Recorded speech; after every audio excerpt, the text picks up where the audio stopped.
The vanilla cake sat perfectly centered on our dining room table, 28 candles flickering like tiny stars. I should have been happy, celebrating another year of life with the man I loved. Instead, I was watching my husband David's face transform from loving devotion to cold rage as Vivian whispered her poison. But that was my first life, where I died confused and betrayed. This time, I knew exactly what was coming. I woke up on March 15th with the memory of my death burned into my consciousness. David's hands around my throat, his eyes wild with fury as he accused me of lies I never told. The birthday that became my death day. Not this time. The morning unfolded with eerie familiarity. David brought me coffee in bed, kissing my forehead as he wished me happy birthday. We discussed evening plans, dinner at Romano's, then cake with friends at home. Everything seemed perfect. I knew better. At 2 p.m, I was arranging white roses when David's car screeched into our driveway. Too early, too angry.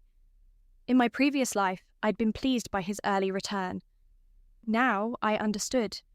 Vivian had already poisoned his mind. The front door slammed open. David's footsteps echoed with barely contained fury.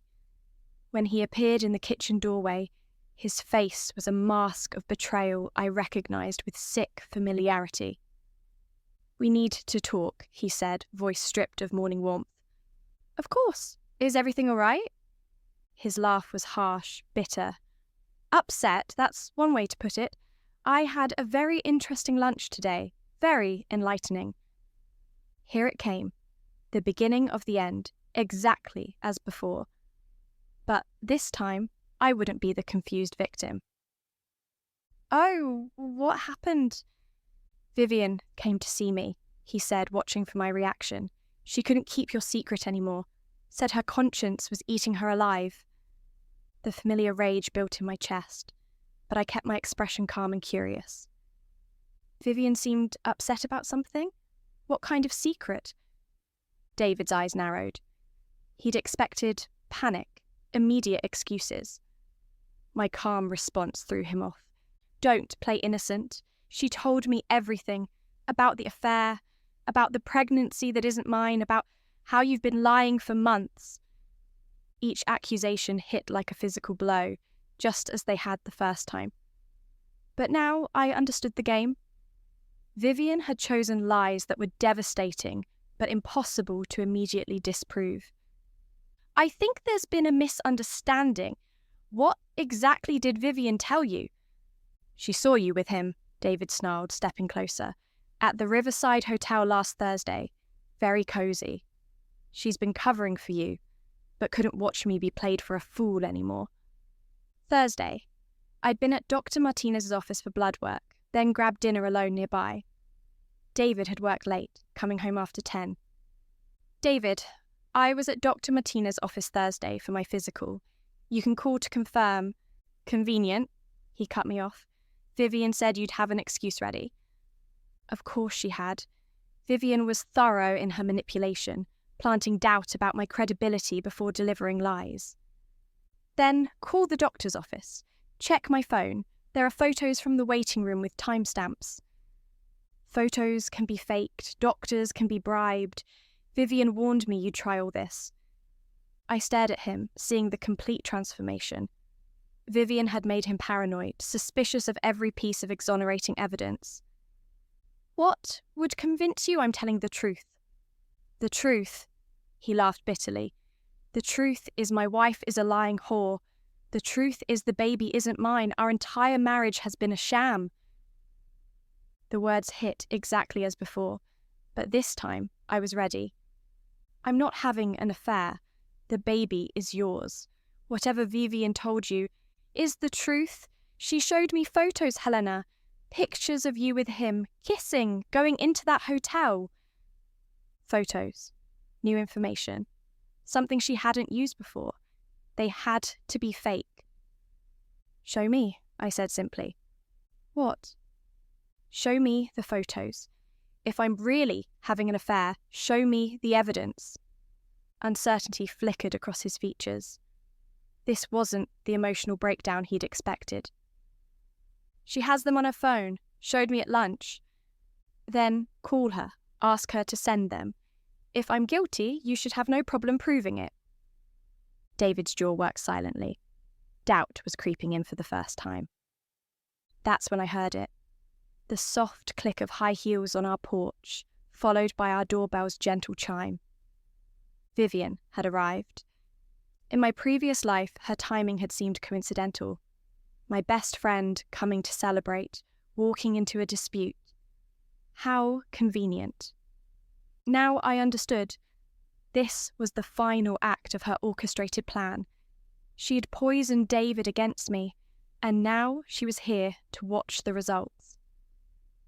I'll get it, David said, renewed anger in his voice. I followed him to the foyer, heart pounding with knowledge of what was coming. David opened the door to reveal Vivian, blonde hair styled in loose waves, blue eyes wide with practiced concern. She wore a simple black dress, modest yet subtly seductive, the perfect outfit for a reluctant truth-teller.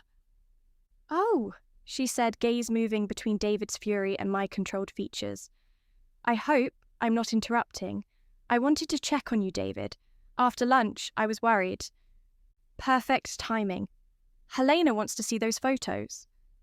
Vivian's eyes flicked to mine, and I saw satisfaction there, carefully hidden beneath concern. "Are you sure that's wise? They're quite explicit, and it is her birthday." Perfect response, appearing reluctant while escalating, using my birthday as a weapon. "Show her," David demanded. "Show her what kind of person she really is." Vivian sighed dramatically, reaching for her phone with practiced reluctance. But I caught her subtle smile, the expression of someone about to deliver a killing blow. "I'm sorry, Helena," she murmured, turning the screen towards me. "I never wanted you to find out this way." The photo showed a woman with auburn hair kissing a dark-haired man outside the Riverside Hotel. The resemblance was unmistakable. Same hair colour, build, even a similar coat. But it wasn't me. The manipulation was sophisticated. Careful angles, strategic lighting, digital enhancement.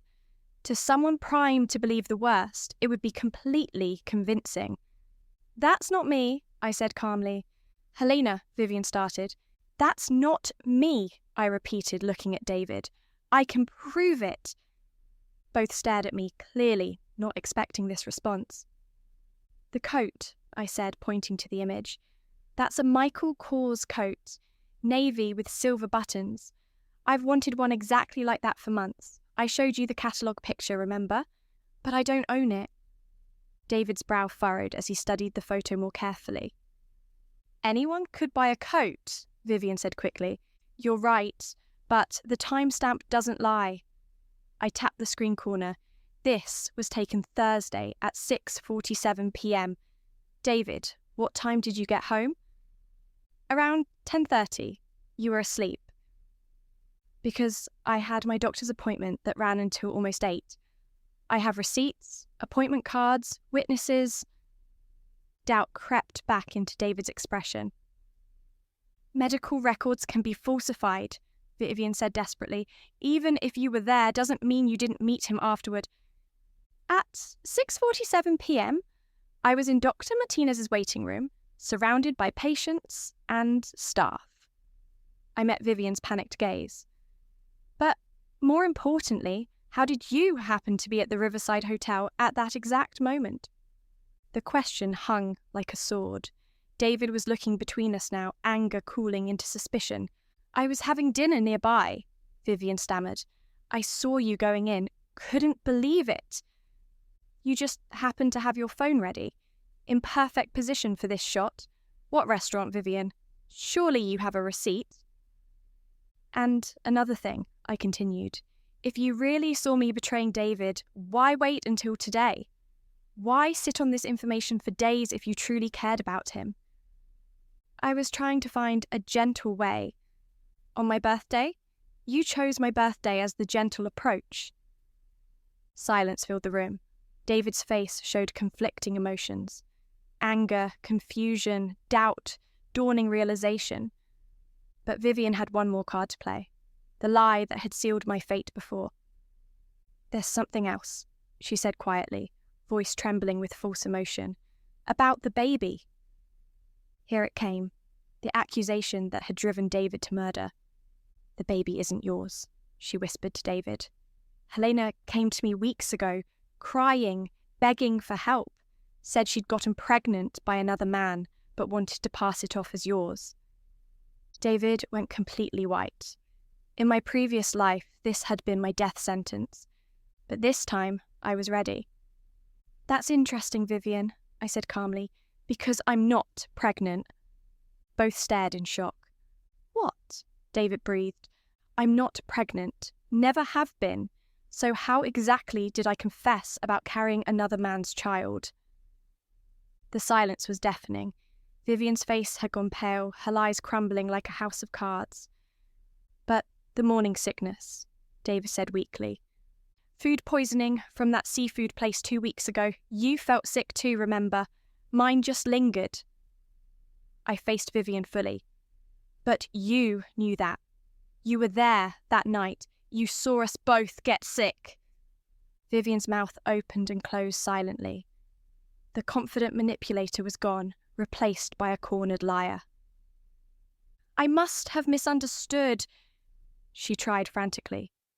"No," David said quietly, something dangerous in his voice. "You didn't misunderstand. You deliberately lied about my wife."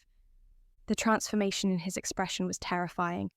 The cold anger he directed at me was nothing compared to the fury now building as he stared at Vivian. "Get out," he said, voice deadly quiet. "Get out before I do something we'll both regret." "David, you don't understand." "Get out!" Vivian fled, heels clicking frantically as she ran for the door. It slammed like thunder, leaving us alone. David turned to me, tears in his eyes. "Helena, oh God, what did I almost do?" But I wasn't ready to forgive, not when I knew exactly what he'd been capable of. "You almost believed her," I said quietly. "You almost destroyed everything because someone you've known for 5 years told you lies about someone you've loved longer." "I know, I'm so sorry. When she showed me that photo, told me about the baby, I lost my mind.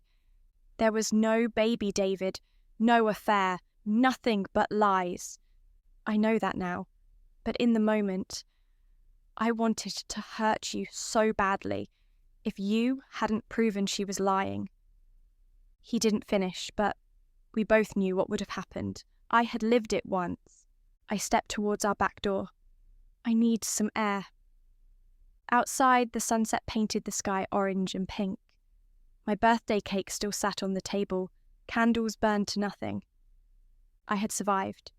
Vivian's lies were exposed. David knew the truth. A victory felt hollow. Because even though I'd saved my life and proven my innocence, I couldn't forget what David had been willing to do. The look in his eyes when he thought I'd betrayed him, the violence that had simmered beneath the surface. In saving my life, I'd also saved my marriage. The question was, did I want to?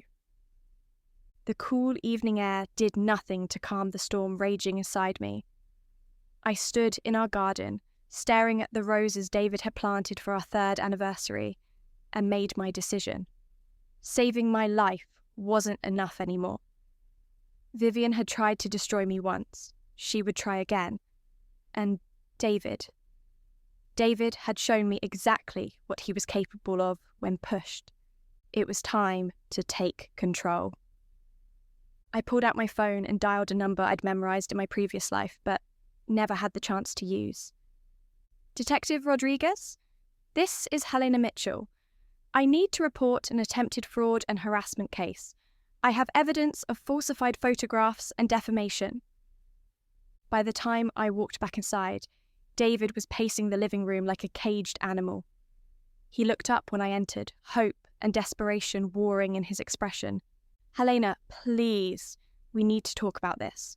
I know I messed up, but—" "The police are coming," I said calmly, settling into my favourite armchair. I've filed a report against Vivian for fraud, harassment, and attempted destruction of marriage through falsified evidence. David stopped pacing. The police? Don't you think that's a bit extreme? I studied my husband's face carefully. Even now, even after everything, there was a part of him that wanted to protect Vivian. That told me everything I needed to know about where his loyalties truly lay. Extreme? I repeated softly. David, she created fake photographs to convince you I was having an affair. She lied about a pregnancy that doesn't exist. She deliberately tried to destroy our marriage on my birthday. And you... I paused, letting the weight of my next words settle between us. You were ready to believe her over me without question. That's not fair. She had evidence. She had lies. I stood up, moving to the window to watch for the police car. Evidence can be examined, verified, questioned. What she had were carefully crafted fabrications designed to make you doubt everything about me. And it worked perfectly. David slumped onto the couch, his head in his hands. I don't understand why she would do this. Vivian's been our friend for years. She was at our wedding, for God's sake. Our friend. Even now, he was including himself in Vivian's circle of victims, as if she had betrayed him equally. She wasn't our friend, David. She was my friend, or so I thought, and she decided she wanted my life. I turned from the window to face him. Think about it. When did she start becoming more interested in spending time with both of us instead of just me?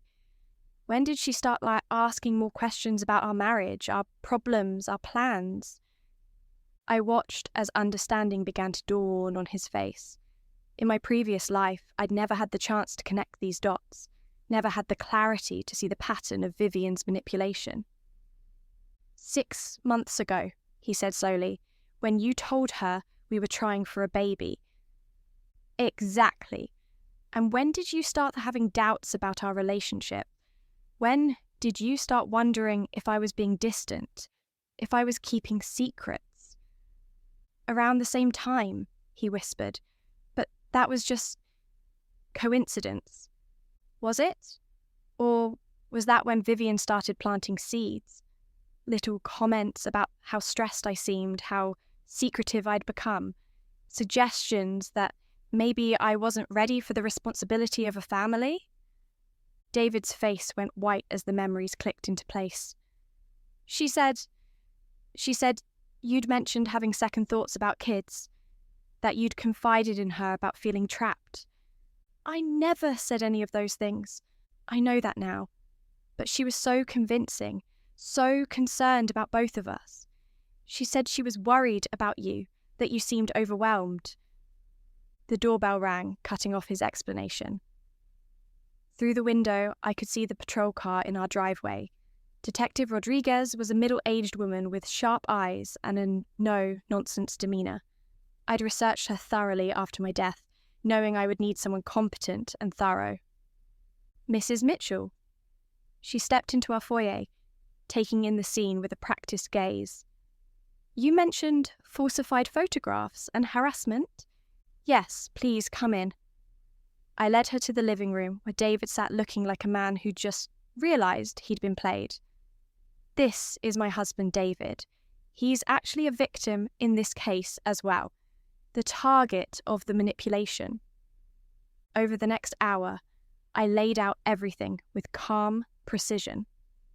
I showed Detective Rodriguez the fake photographs on Vivian's phone, which David had insisted she send to him before leaving. I explained the timeline inconsistencies, the fabricated pregnancy claims, and the systematic campaign of lies designed to destroy my marriage. This is quite sophisticated, Detective Rodriguez said, examining the photos on a tablet. Digital manipulation of this quality suggests planning and technical knowledge. How long would you say this harassment has been going on? At least 6 months, I replied. But it escalated today into what I believe was an attempt to provoke domestic violence. David flinched at my words. but I continued. Detective, my husband was so convinced by these lies that he became physically aggressive. If I hadn't been able to immediately disprove the allegations, I believe this situation could have turned violent. I would never, David started, but I cut him off with a look. You wanted to hurt me, I said quietly. You said so yourself. The only thing that stopped you was proof that Vivian was lying. Detective Rodriguez made careful notes. We'll need to bring Miss. She checked her notes. Sinclair in for questioning. Creating false evidence with intent to damage a marriage could constitute several charges. Fraud, harassment, potentially even criminal mischief. After the detective left, promising to contact Vivian within the hour, David and I sat in heavy silence. The birthday cake still sat on our dining table, a mockery of celebration. What happens now? David finally asked. Now we see how far Vivian was willing to go, I said, and we deal with the consequences of your choices today. My choices? He looked up sharply. Helena, I was manipulated too. Vivian played both of us.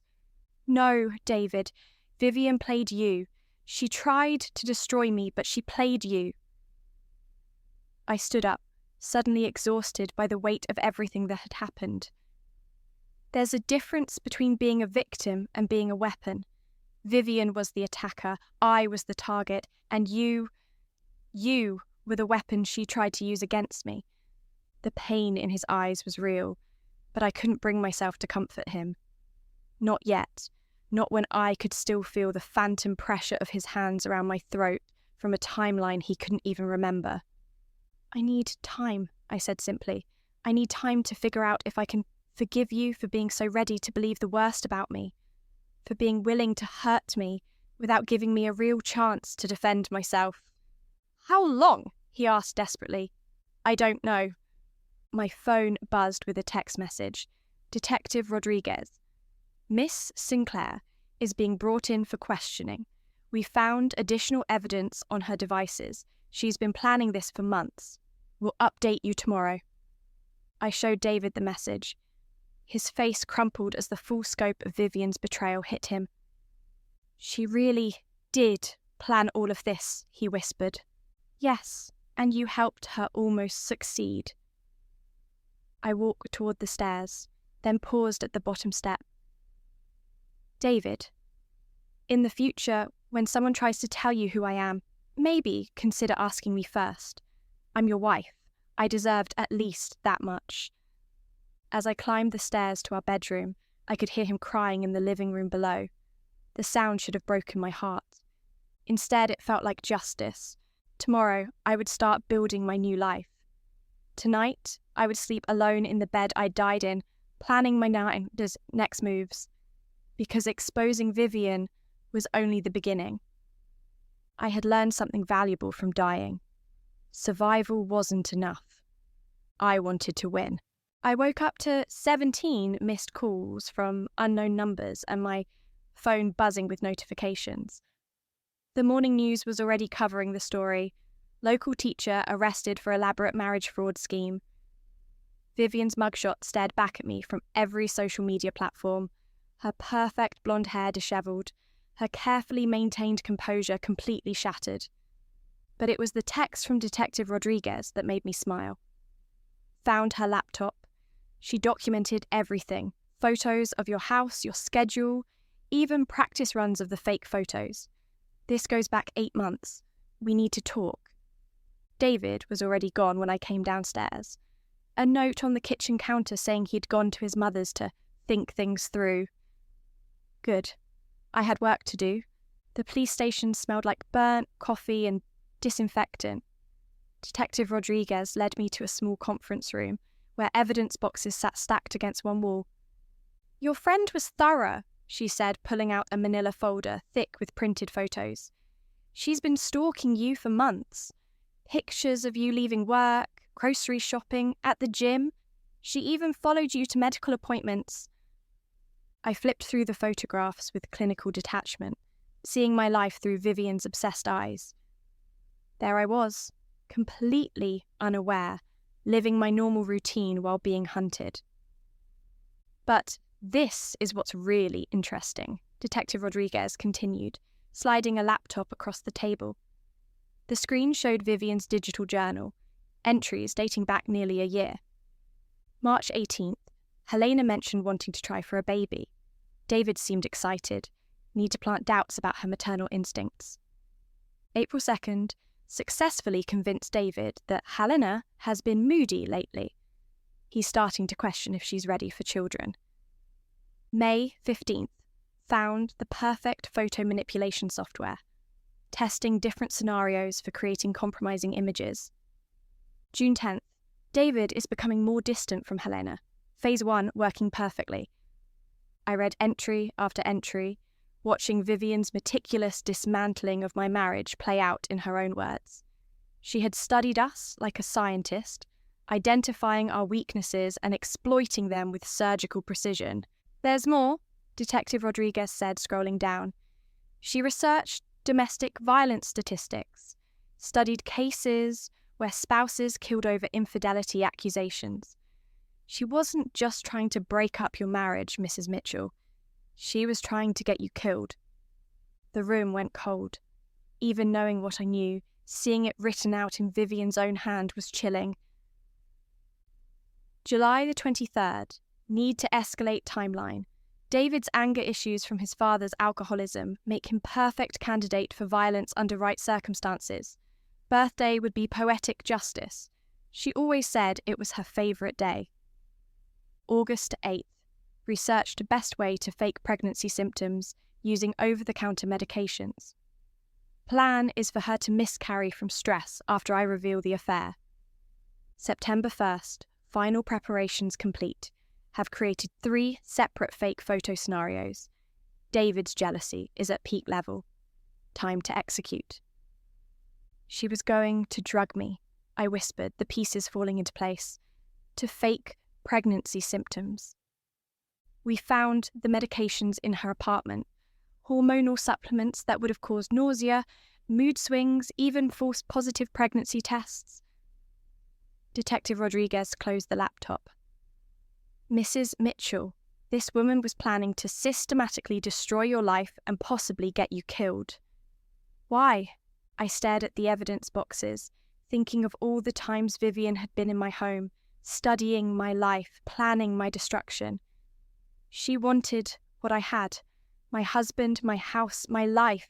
She thought if she could eliminate me, she could step right into my place. Well, she's not stepping anywhere now. We're charging her with stalking, fraud, conspiracy to commit domestic violence, and criminal harassment. With this evidence, she's looking at several years in prison. As I walked out of the police station, my phone rang. David's name flashed on the screen. Helena, please, I saw the news. I can't believe. God, what if you hadn't been able to prove she was lying? What if I had... His voice broke. I could have killed you. I almost killed you. Yes, I said simply. You almost did. Come home. Please, we need to talk about this. We need to figure out how to move forward. David, I'm not coming home today.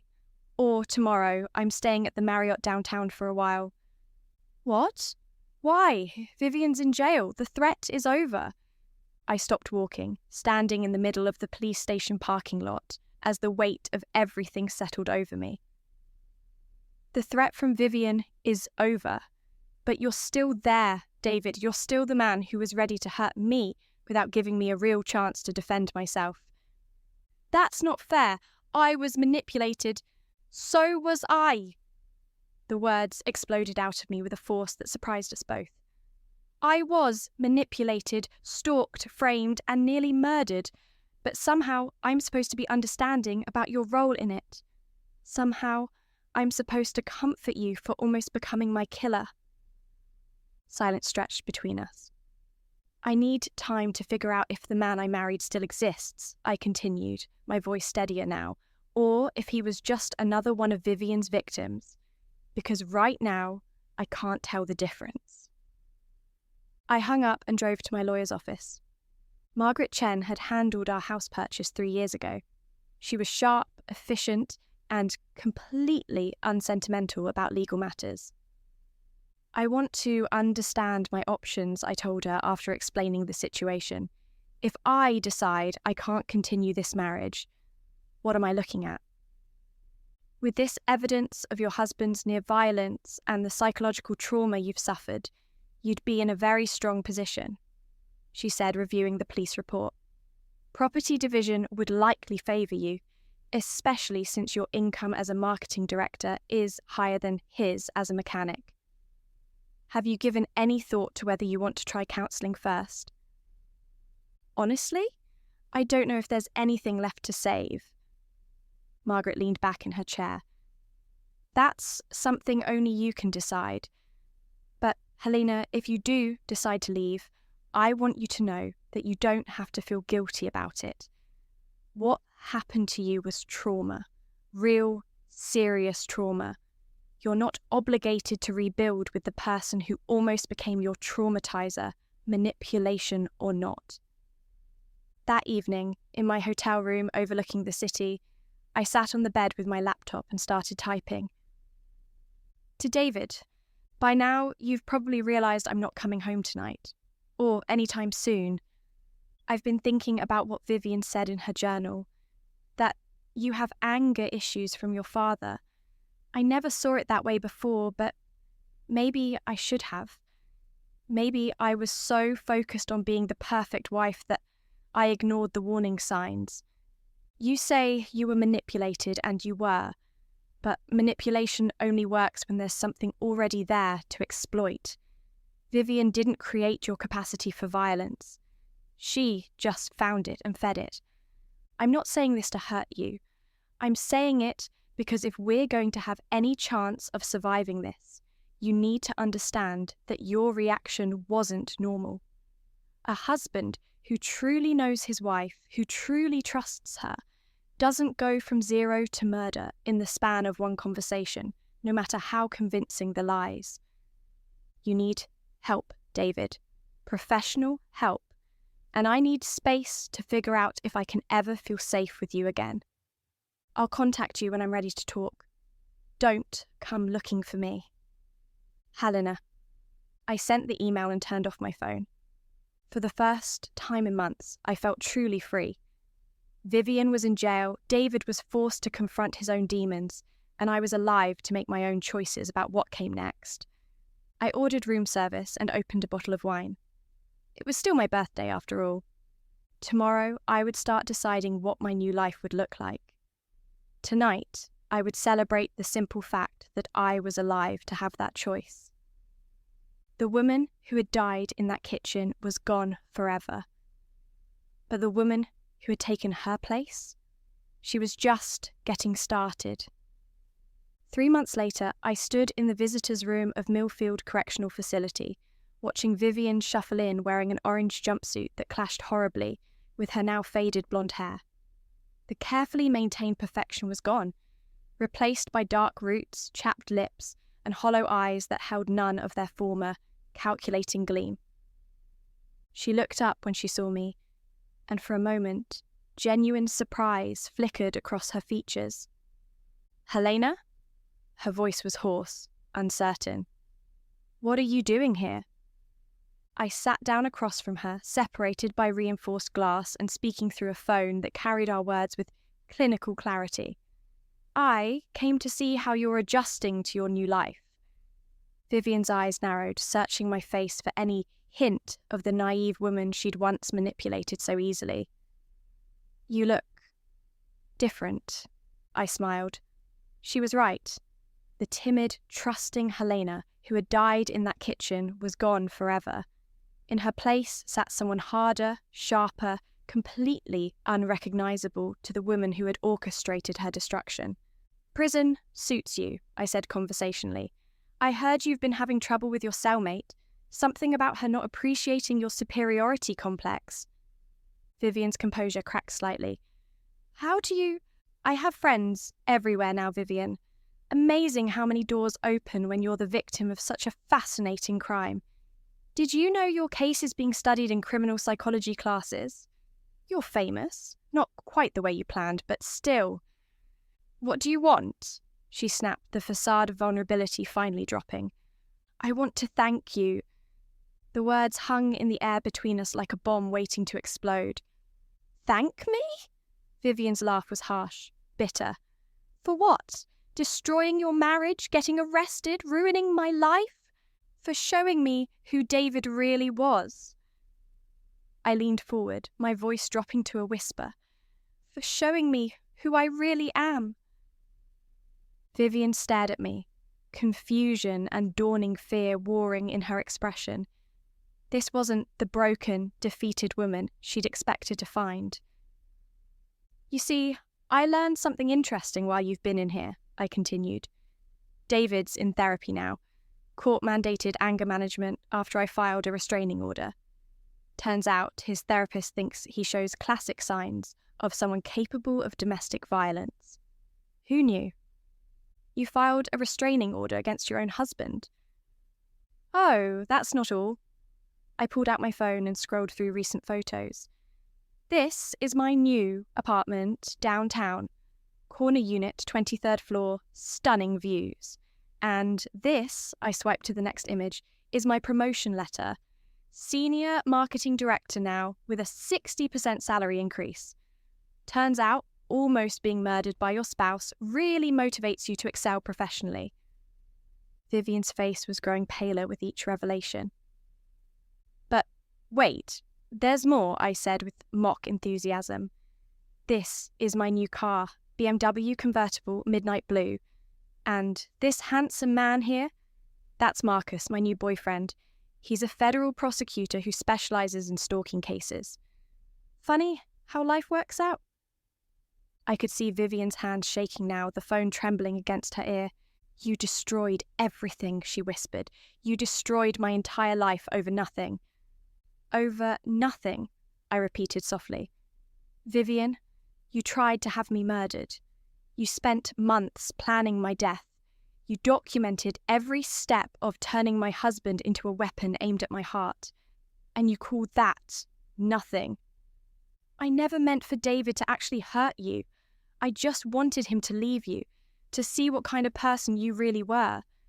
What kind of person am I, Vivian? I interrupted. Because from where I'm sitting, I'm the kind of person who survives. I'm the kind of person who turns attempted murder into personal triumph. I'm the kind of person who makes sure her enemies face consequences for their actions. The silence stretched between us, heavy with unspoken truths. David asks about you sometimes, I said finally. Wonders if I know how you're doing. I tell him you're exactly where you belong. You've ruined everything, Vivian repeated, tears starting to stream down her face. My job, my reputation, my future.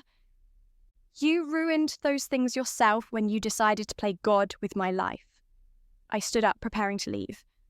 But I do have one more surprise for you. I pulled out a manila envelope and held it up so she could see it. What is that? A copy of the civil lawsuit I'm filing against you next week. For psychological damages, lost wages from the trauma you caused, and punitive damages for attempted conspiracy to commit murder.